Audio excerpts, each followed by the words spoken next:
It's been weeks since we've done a comment section. Oh, what? One, because we travel a lot. Two, we take a lot of days off. Three, Brandon Newman is no longer playing zone coverage at the crib with Michelle. It is now man-to-man because Brandon is in the multiple child club of fathers. Congratulations. Good to see you. Mac. Thank you. It's Carter and Mac. Mac Carter has company in the form of Mac. That's a great name. Good to see you, man. Been a long time. How's everything going? You want to start with the Super Bowl? Everything's going well. How's it going with the kids? Yeah. I'm here. I say that, and y'all got to bear with me. You know what I'm saying? New daddy too. Things going a little bit slower. You know what I mean? Y'all know how it is. That's us every day. Man. So weigh in on the Super Bowl, whether it's from what the people are saying or your response to what we've been saying. What's the word in these comment section streets on the Super Bowl? The brother from well, obviously, everybody in the streets still talking about 50 Cent hanging upside down. You talking about people doing things inebriated. We saw Snoop Dogg took a little hit before he had his immaculate performance in the Super Bowl on Dr. Dre, with Dr. Dre Day. But this comment specifically is talking about this last Super Bowl. It said it was all right. Oldies nights. Still best in order, says Paul Bennett, is Bruno, Prince, Michael, Beyonce. Now that got me thinking, what's your Mount Rushmore of Super Bowl halftime shows? Because I throw this one up there. Excuse me. As soon as I saw it, I was like, this is up there, right? So for me, I'm going to go Michael Jackson, then Dr. Dre, then Janet, Justin, Nelly, Diddy, Super Bowl 38. Everybody remembers that. And then Beyonce, 47. Shouts out to the Ravens, bringing it home. Well, the good news about Mount Rushmore, Michael, is you don't have to order them. You can just pick four. Right. True. Yes. Excuse me. So I would pick. No, that's okay. I'm just saying this takes pressure off. I would put Prince, Michael, Beyonce. He may have it. And this joint. But I would put this one we just saw. Hey, Paul. But this is what I know about Paul Bennett. Appreciate you, Paul. You talking about oldies night? You bringing up Prince from what, 15, 16 years ago. You're bringing up Michael from 30 years ago. Right. Bruh. Hey. But Dr. Dre Snoop oldies night. Now. You ain't 17, okay, Paul? So with us. I do think for us there is a lot of nostalgia in terms of how the Chronic was the first CD I ever got on BMG. This is music I was listening to on headphones because my mama wasn't having it in her house. Parental advisory, explicit content. That's how far back I go with these acts. I would say this, man. It reminded me of the Hard Knock Life tour. Remember that, Mike? Yeah. Back in the day, I remember driving to Atlanta on the Hard Knock Life tour, and it was like Jay-Z, it was DMX, it was the Lox. This halftime show, I don't want to overstate it, I don't remember a halftime show with this many headliners. Any of these people are headline acts that was in this halftime show. I would go to a concert with any of these individuals, let alone one show. So this has got to be on the Mount Rushmore. Got to be. That's a great point. I like that. All right. And obviously Mary J. Blige with her thigh meat. It's Mary.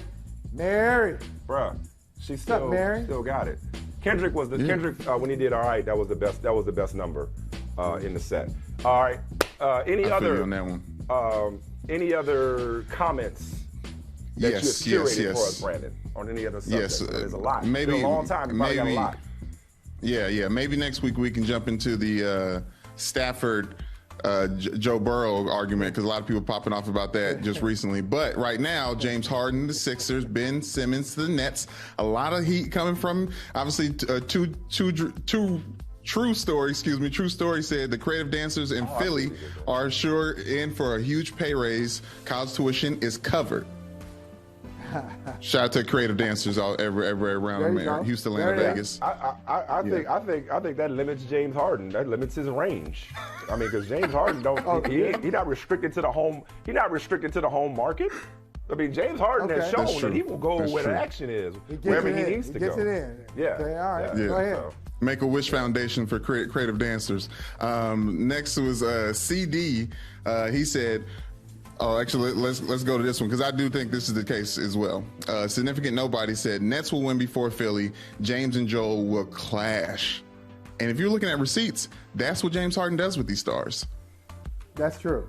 That he does. He does. He causes a little chaos, especially lately.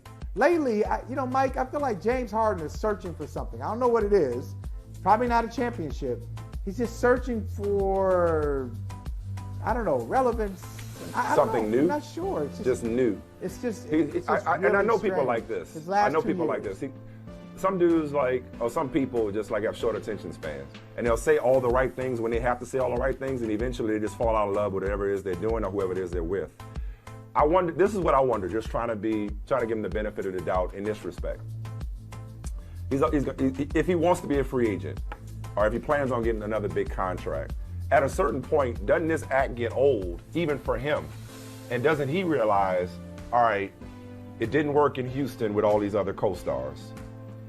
I forced my way out of Houston. I take my way out of Houston at the end. I got what I wanted. I take my way out of Brooklyn at the end. I got what I wanted. Right. Don't you think he'd be motivated at minimum, whether or not their games mesh, at minimum, wouldn't he be motivated at least for the rest of this season?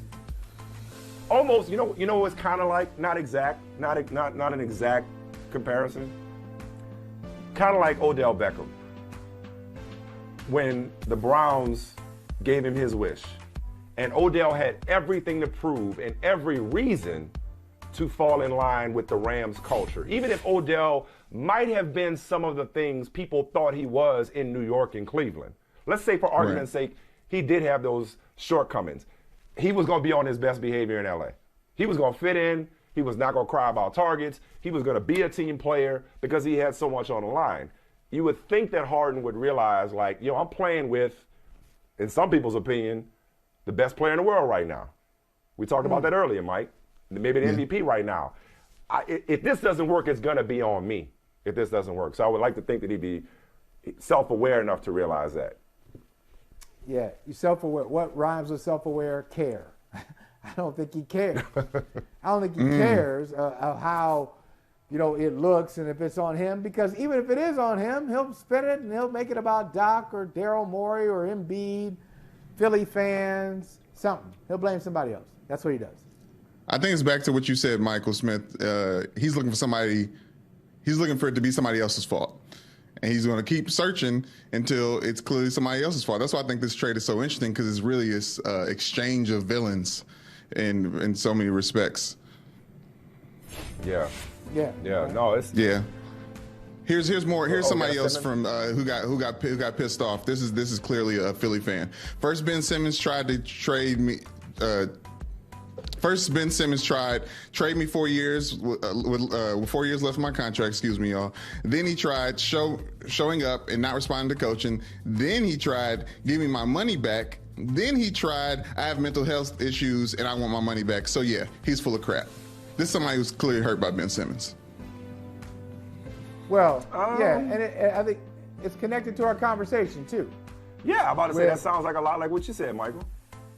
Yeah, the skepticism that I have about Ben Simmons, and look, here's the other thing, Mike and Brandon. Are we going here?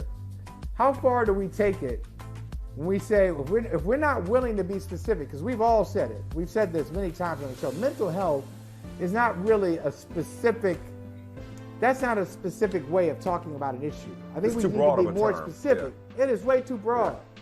So if somebody wants to take advantage of that, and not saying that Ben Simmons is like this, but how far do we take it? If there's somebody that we don't necessarily respect, if they don't have the politics that we have, or if they don't have the worldview that we have, and they say, hey, mental health, are we supposed to back off?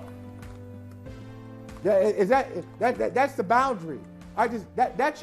There's your asylum right there.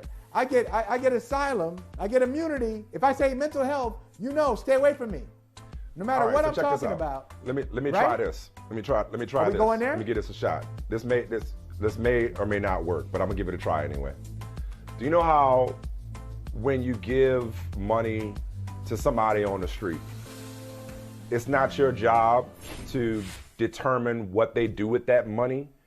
You know what I mean? So if they take it and go buy whatever instead of buying food, that's not your place to judge that. You gave them that money out of the goodness of your heart, try to help somebody in a bad situation. The reason I bring that up is... Yo, give me a pack of Newports. Let me get a pack of Newports. The reason I bring that up, I think in the case of the mental health conversation, is it's not our job to get inside of somebody's head or somebody's heart even and determine their sincerity. I think what it is, if we're going to extend compassion, much in the same way we extend a $20 bill, we extend that compassion, and if they're abusing it, that's on them. I said yesterday, I'd rather be on the right side of this issue and somebody make a fool out of me than judging somebody who claims to have a mental health issue and not displaying the proper amount of compassion. I'd rather be conservative on this. And you're going to do, well, speaking of conservative, you're going to go that with everything. So, for example, I'm not going to say his name, but I think he was the 45th president of the United States. And if he starts saying, hey, some of the decisions that I made, well, I got to tell you, I have mental health issues. Well, that's different. That's completely different. Why is that different? Why is that different? Well, because first of all, without saying his name, clearly he does have emotional and psychological issues. That's not a stretch. He didn't have to say it for us to know it. Right. The well-being of an entire nation. The well-being of an entire nation and that of an entire planet, for that matter, is at the mercy of his decision-making. Ben Simmons didn't hurt anybody. Ben Simmons didn't cost hundreds of thousands of lives. So I think that's a separate set of circumstances. It's like, okay. Well, sure, but theoretically, it's why you should be more compassionate, though. Okay, but if because of all the responsibility, because of all of the power. And this is somebody who is conflicted and struggling. Nice try, but no. No, I'm just saying. No. Because this is what, it's not even a try. Because somebody playing basketball, it's not a position of leadership and authority. What I'm coming back to, Brandon and Michael, is that I don't think it is an automatic boundary. I think at times, and I'm inclined to say, if I had to guess, I think Ben Simmons is using it in this way. It is used as a defense. Okay, leave me alone. Leave me alone. So I think he's throwing it out there. And as I've said to you plenty of times, I know you're not alone. That comment I'm probably in the minority. I know you're not alone on that. And I don't think it's unfair.